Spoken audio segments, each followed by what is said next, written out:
What's going on, guys? Welcome back to the channel. Ron Yates here. Hope you guys are doing very well today. So why is today's inflation numbers so high? Well, the answer may surprise you, and they're actually much worse than you think. And still more bad news for President Biden. We're going to open up that can of worms later in this video. A Burger King franchisee was ordered to pay almost $8 million to a customer who slipped in one of its restaurants and needed back surgery.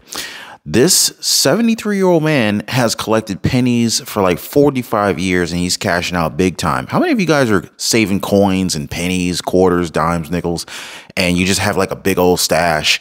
Does anyone do that? How much do you think that is worth if you happen to do that? My grandmother used to do that, and she had like thousands of dollars in these bins. Anyway, they were like old water jugs. This company made billions by surprising helpless ER patients. Like this crazy story. So this hospital basically was helping a lot of people, and let's just say people got a lot of surprises in the mail. So check your mailboxes, folks, if you've been to the ER or to the hospital lately. Also, President Biden goes quiet on debt limit talks, while Mccarthy, he can't keep his mouth shut. We're going to talk about that one. And I got 7 stocks I want to share with you guys. 7 stocks in the stock market that could very well be the first $10 trillion company. Talk about making some significant income and increasing your net worth in the stock market.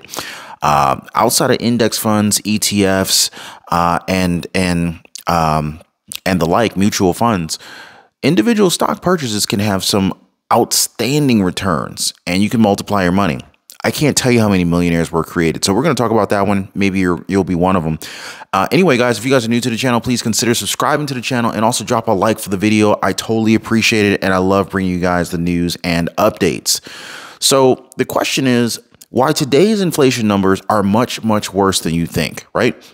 So inflation in the UK has actually trimmed to its lowest level in a year, and it has also dropped out of the double digits for the first time since August. Hooray. You know, it's not just the United States, but actually the UK is dropping their numbers as well, which is actually a good sign.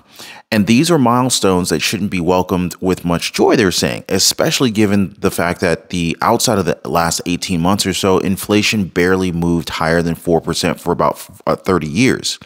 But since April of 2021, 2 years before today's Office of National Statistics number, prices have climbed nearly a fifth, according to some recent calculations. They go on to say that for the most part, wages have trailed those price increases, meaning that April's inflation decline to 8.7% will offer very little comfort to the millions of households who are still struggling with sky-high costs of living. But what I can say about us here in the United States is we import and export a lot of goods. So when we do see inflation dropping in other countries such as the UK, it's actually a fairly good sign for us too. Now look who's talking. President Biden goes quiet in the debt talks, while McCarthy can't stop chatting. So there was Kevin McCarthy saying that the White House was refusing to give up on spending as the speaker returned to the Capitol one morning this week. Just a few short hours later, there was McCarthy again, this time telling reporters that the sole concession that Republicans were making to the White House on the debt limit was, in fact, raising the debt limit. Now, you guys know how I feel about this. This is one big game. You got presidential elections coming up in 2024, and both sides are trying to leverage this whole debt ceiling issue and credit default. Ultimately, you know, the United States ultimately running the risk of defaulting on the debt, and how catastrophic that this would be for millions of Americans. This would destroy and tarnish the United States' reputation in terms of credit, and Social Security, SSI, SSDI payments would be at risk of not going out on time. Who knows how long it would take for these payments to be able to be made to many people depending on them. But at the end of the day, I personally think that this is just one political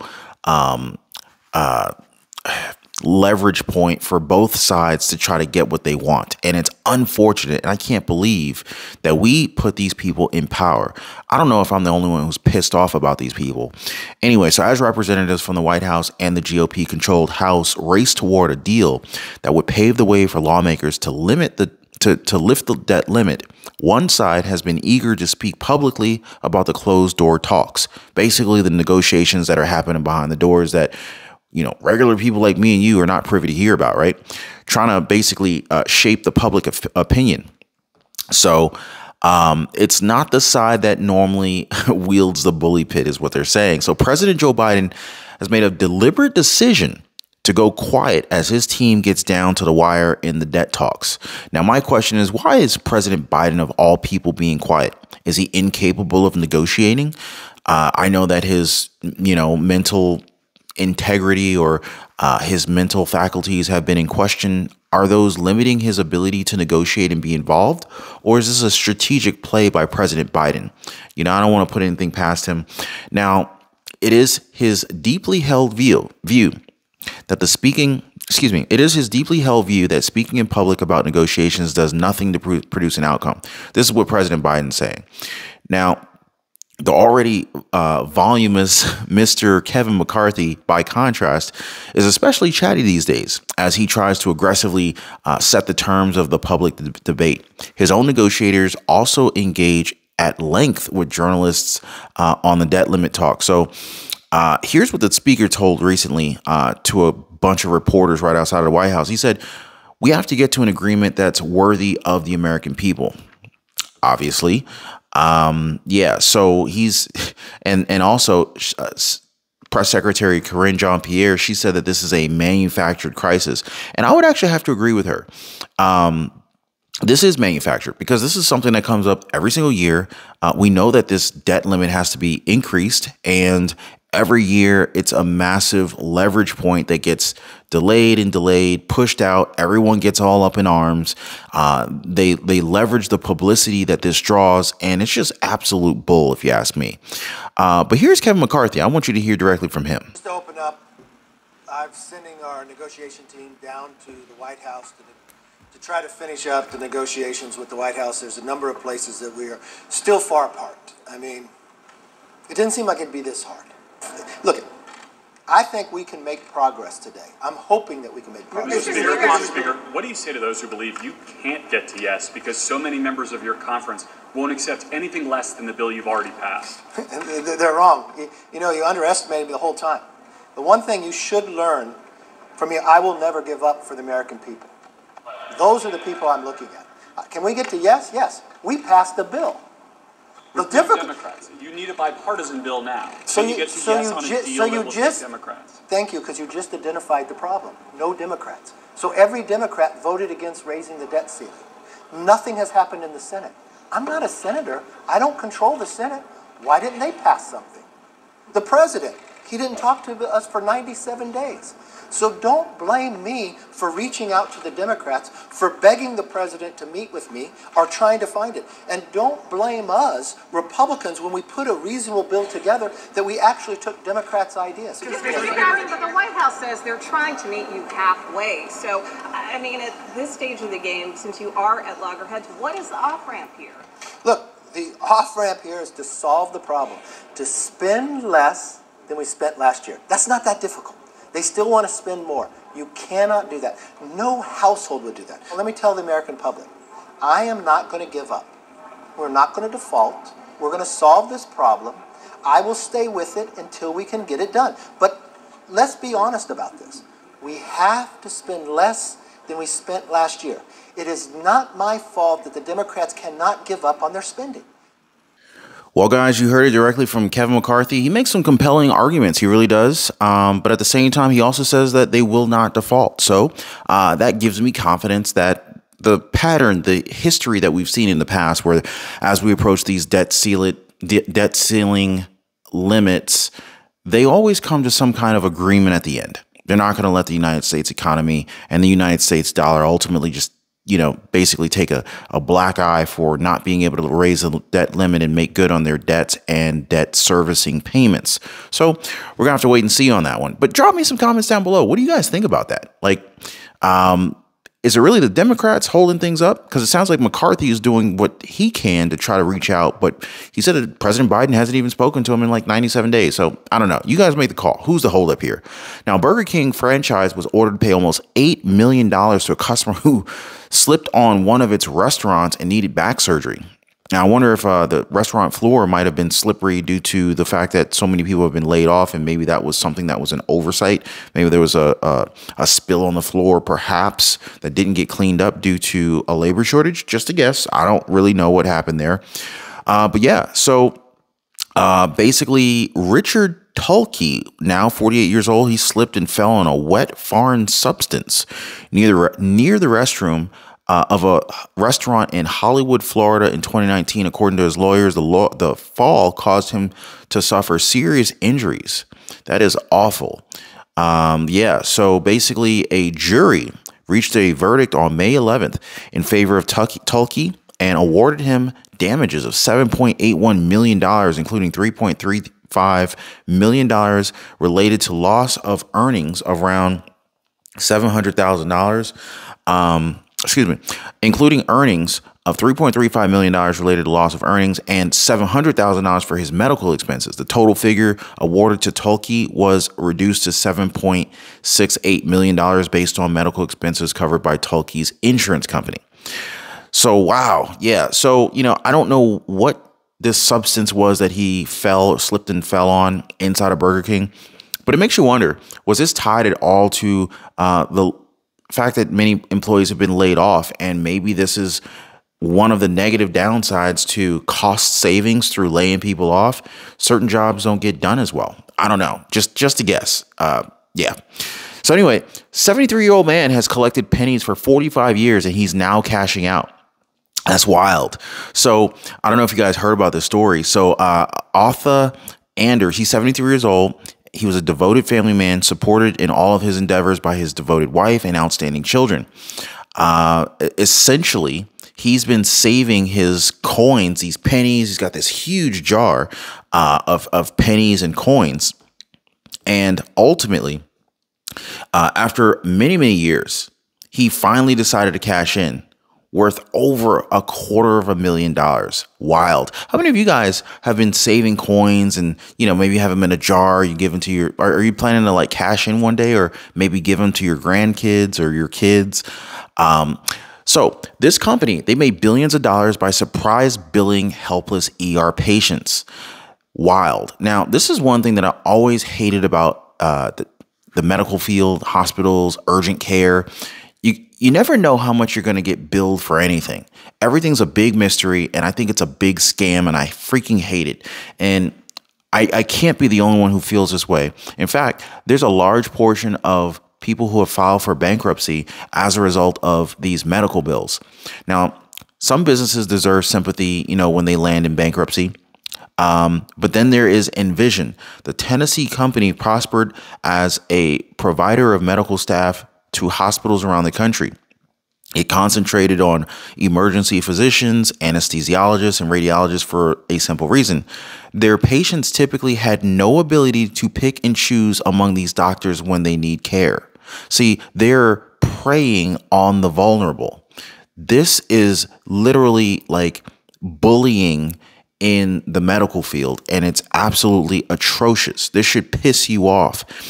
Waiting to be seen in the emergency room or already laid out on an operating table, the patients weren't in a position to ask whether the doctor was in their insurance plan's network. Unbelievable. So Zach Cooper, Yale University, they might not even know they were seen by out-of-network doctors until they receive a bill for the services, a surprise invoice for hundreds or even thousands of dollars. This is just atrocious. I mean, unbelievable. I mean, you're talking about different changes in Congress. How is Congress allowing the pharmaceutical companies and these medical servicing companies to get away with this crap? I'm almost at a loss for words here. Now, still more bad news for President Biden. We're not done here. So the evidence is piling up that most people do not believe that President Joe Biden is mentally or physically fit to serve a second term as president for the United States. A few weeks ago, the newsletter discussed a poll by ABC News and Washington Post that found that 63% of registered voters did not believe that President Biden has the mental sharpness to serve, and 62% said that he's not good enough he's not in good enough physical health to serve. Some thought that the poll was an outlier. They're saying it was not. Now, a new poll from Harvard Harvest asked the question a slightly different way.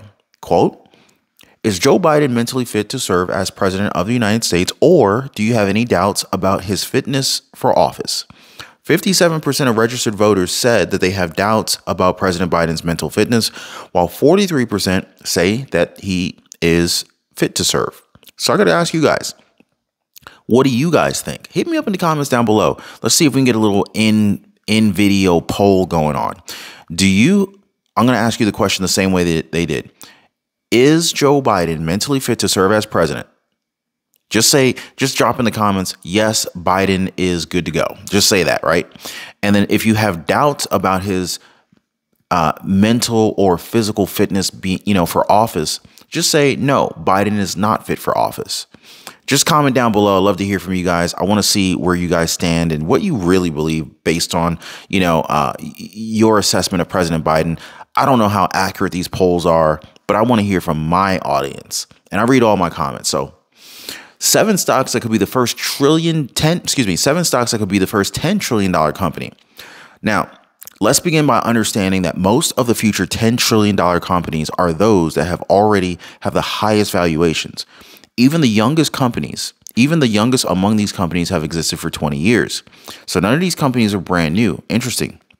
Now, the point is that companies valued in the hundreds of billions of dollars and even trillions of dollars, they take a long time to build. Therefore, they have the best chance of reaching the unthinkable $10 trillion mark first. Now, here's the thing. We, for the first time, have encountered the first $1 trillion company. Can you guys believe that? Apple, it was either Apple, I think it was Apple being the first $1 trillion company, and then it was Tesla being the next $1 trillion company.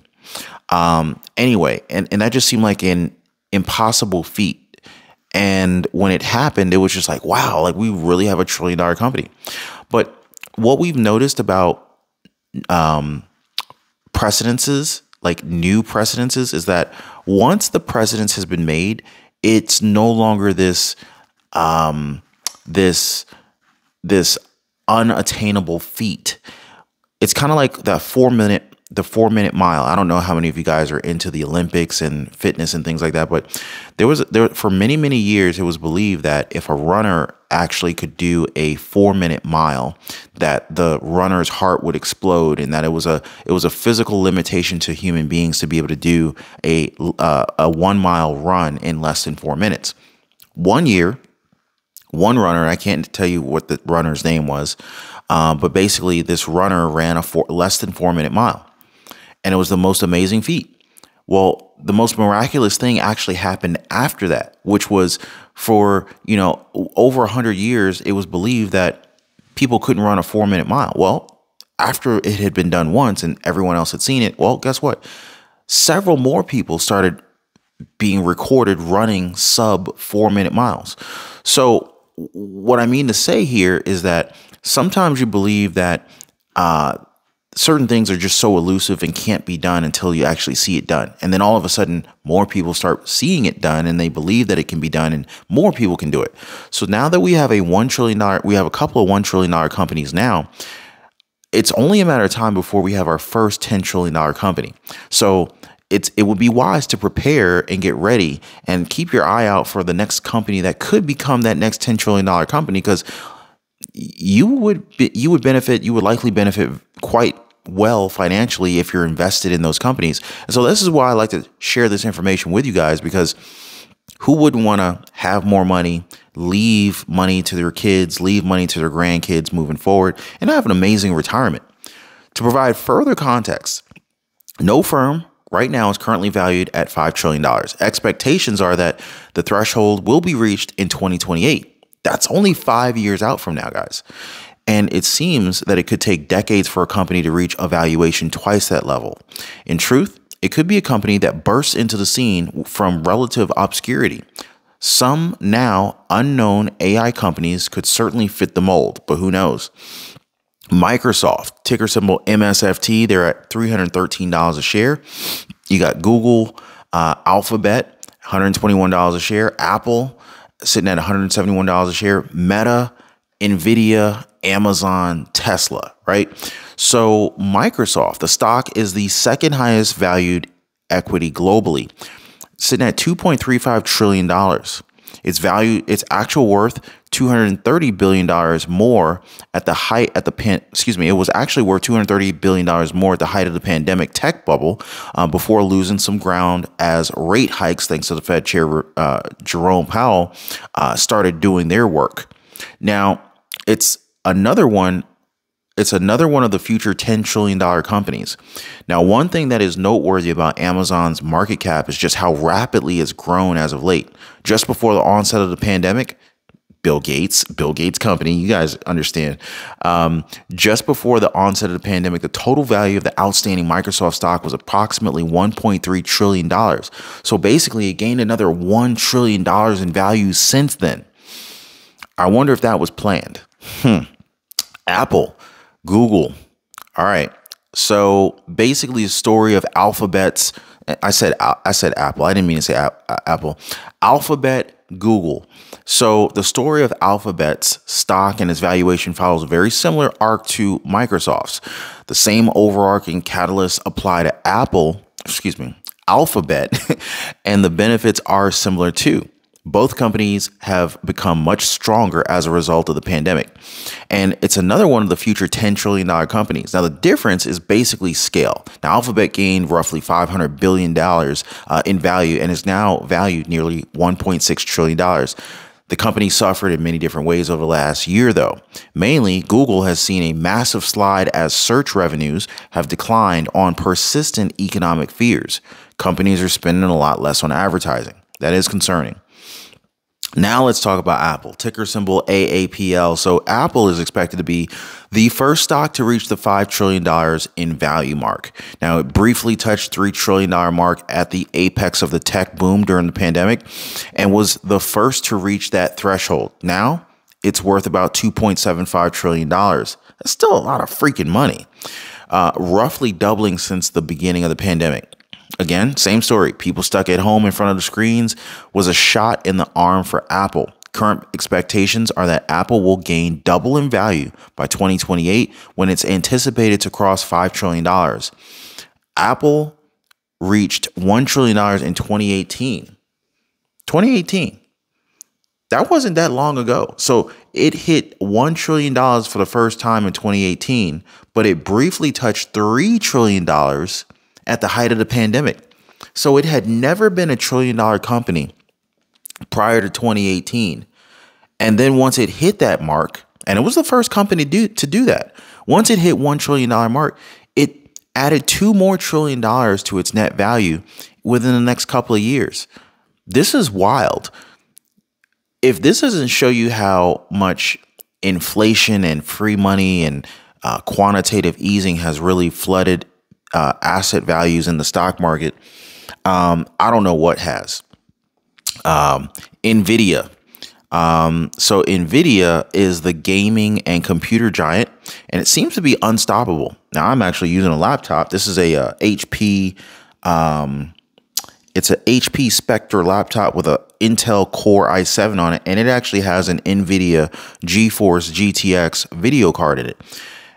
So this company we're talking about here, NVIDIA, is the same company that makes the graphics card on my laptop, and it is the gaming and computer graphics giant that seems to be unstoppable. NVIDIA stock has been going through a growth spurt since 2016 that is matched by very few firms, and it has only had 2 down years during the span and has more than doubled in 5 of 6 of those positive years.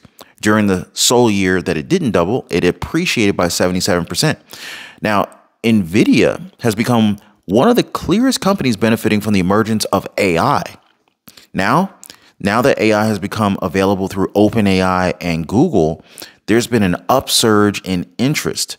The markets realize how great the opportunities, and NVIDIA has been dominating the AI chip market for several years. So it makes a lot of sense that the investor capital is again flowing into the NVIDIA shares. So you got to keep your eye out for NVIDIA being the next $10 trillion company. Amazon, ticker symbol AMZN. Now, Amazon's been in the news quite a bit, but they still remain the largest e-commerce and retail store by a wide margin. At $1.2 trillion, it is worth more than double the next retailer, which is LVMH, Moet, Hennessy, Louis Vuitton. Now, it's also the 5th most valuable company globally, which is why it's likely to someday reach $10 trillion. Yet, the e-commerce world is much bigger than the US market that Amazon dominates with 40% of the market. Annual sales in the United States for Amazon are valued at $843 billion annually. In China, the world's largest e-commerce market, that stands at $2.78 trillion annually. So Amazon's still killing it. Now, the greater differentiator is that in China, e-commerce accounts for 52% of retail sales. In the United States, that number is more like 19%. And that suggests that for Amazon to grow, it has to increase digital penetration. That and expand internationally. Now, there's no reason to believe that it's impossible for Amazon to be worth and become more valuable than Alibaba, ticker symbol BABA, which is the largest Chinese e-commerce firm. Let's not forget about Tesla, though. Tesla's creeping in there, TSLA ticker symbol on the NASDAQ. So Tesla stock has some really amazing growth history back in its shares. Going back to 2010, it suffered its first down year in 2022. It is up in 2023. 2020 saw its value increase by nearly 800%. I know so many people made money on Tesla stock. It was ridiculous. Anyway, in 2013, it increased by nearly 400%. In 2013, it increased by nearly 400%. It ballooned from $2.5 billion in value to $570 billion in that period. That's 235 times growth, folks. But it'll need roughly 20 times if it's ever going to reach $10 trillion. Now, the current estimates as to when Tesla could cross the $5 trillion mark, they vary wildly. But with Elon Musk behind the wheel, who really knows? Now, one expects that this could realistically happen in 2066, while Cathie Woods is predicting Tesla will be there 40 years earlier in 2026. So, question is, could Tesla be the first? Could Tesla be among one of the first or the first $10 trillion company? Cathie Wood seems to think that it's going to happen in 2026, which is only 3 years from now. So where you put your money? And the other question is how do you get in on these stocks? Well, some of these stocks, pretty much all of these stocks can be invested in or purchased from any of your favorite brokerages. M1 Finance, Charles Schwab, Vanguard, Fidelity, E-Trade, Robinhood, Moomoo, you name it. Anyway, guys, I hope you guys got a lot of value out of these videos. Specifically this one. Drop me some comments down below. Let me know what was the most interesting topic that we talked about today. I hope you learned something. Right now, you should see a video here and here. Click on these important videos. I have something to share. I have something very important to share with you guys in those videos. Also, if you're new to the channel, please consider subscribing. Drop a like for the video. I really appreciate you. And if you really want to support the channel, share this video with everyone you know. Appreciate you guys. Y'all be safe.